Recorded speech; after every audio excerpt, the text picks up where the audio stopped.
सुल्तानपुर गांव में पद्मा नाम की एक गरीब औरत रहा करती थी। वो श्री राम जी की भक्त थी। हर दिन उनकी पूजा करती और उसी गांव के पेड़ के नीचे अपना एक छोटा सा चाय का ठेला लगाकर उसी से अपना गुजारा करती थी। श्रेया को पढ़ाया करती थी।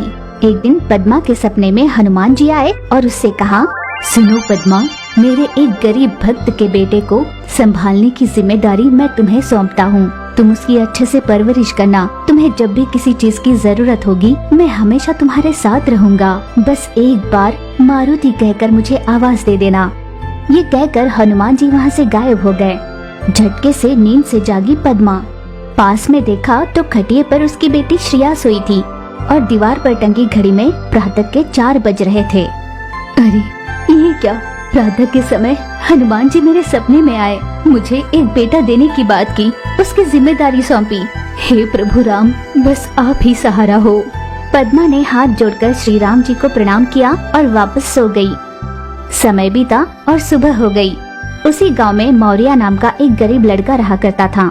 मौर्या के माता पिता के देहांत के बाद वो बिल्कुल अकेला हो गया था।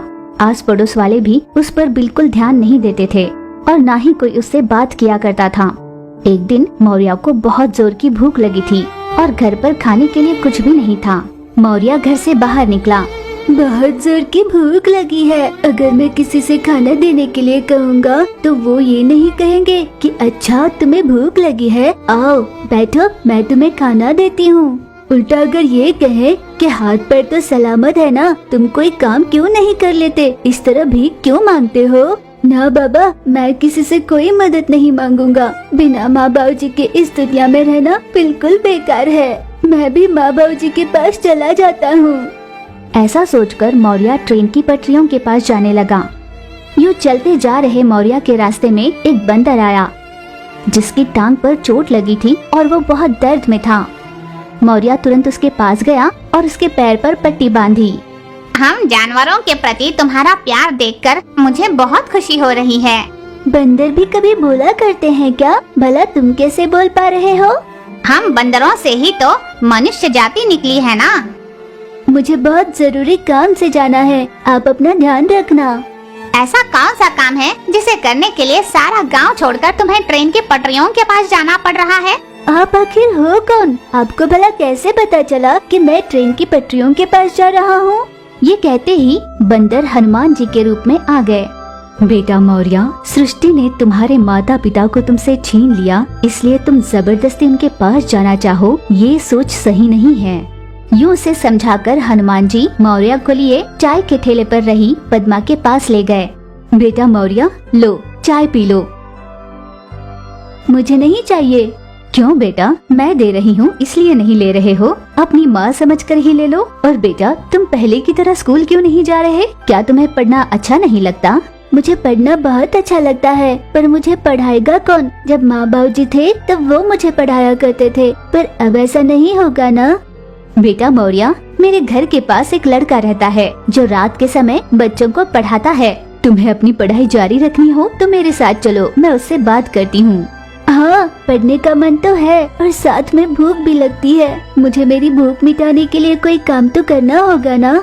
बेटा तुम मेरे घर चलो, मैं तुम्हें खाना दूंगी। नहीं आंटी, कि बिना मेहनत किए किसी से कोई चीज नहीं लेनी चाहिए। ठीक है बेटा, मैं हर दिन तुम्हें चाय बना कर दूंगी। तुम अपने गांव के रेलवे स्टेशन पर जाकर हर दिन चाय बेचा करना। मैं इसके बदले तुम्हें खाना दूंगी और कुछ पैसे भी।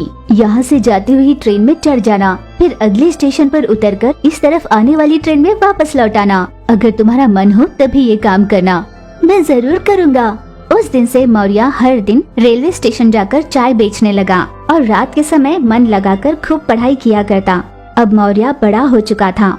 एक दिन जब वो ट्रेन में चाय बेच रहा था तब उसे कुछ अजीब सी आवाज सुनाई दी। मौर्या ने तुरंत ट्रेन की चेन खींची। ट्रेन के अंदर बैठे सभी यात्री उस पर चिल्लाने लगे। मौर्या उन्हें कुछ कहने की कोशिश कर रहा था पर उसकी कोई सुन ही नहीं रहा था। इतने में ट्रेन चालक वहाँ पर आया। वो कौन है जिसने चेन खींची? सभी यात्रियों ने मौर्या की ओर इशारा किया। अरे ओ बच्चे, तुमने चेन क्यों खींची? मैंने किताब में पढ़ा था कि ऐसी कोई अजीब सी आवाज सुनाई देने लगे तो तुरंत हमें ट्रेन की चेन को खींच देनी चाहिए।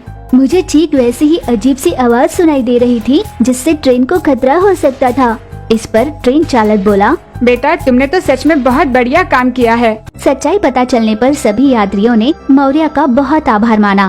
फिर ट्रेन के कर्मचारी मौर्य के घर गए और उसकी होशियारी को मद्देनजर रख उन्होंने उसे बहुत अच्छी नौकरी ऑफर की।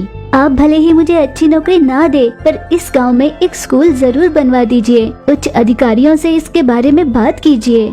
मौर्य की बात सुन कर्मचारी वहाँ से चले गए। उन सभी की बातें सुन रहे गांव के मुखिया ने, बेटा तुम्हारी उम्र बहुत छोटी है, फिर भी तुम्हारी सोच बहुत ऊंची। आज तुम्हारी पढ़ाई की वजह से ही अपने गांव का नाम ऊंचा हुआ है। तुम्हारी तरह गांव का हर बच्चा पढ़ना लिखना जान जाए तो हमारा गांव बहुत आगे बढ़ेगा। मैं तुमसे वादा करता हूँ, इस गांव का मुखिया होने के नाते मैं इस गांव में स्कूल जरूर बनवाऊंगा।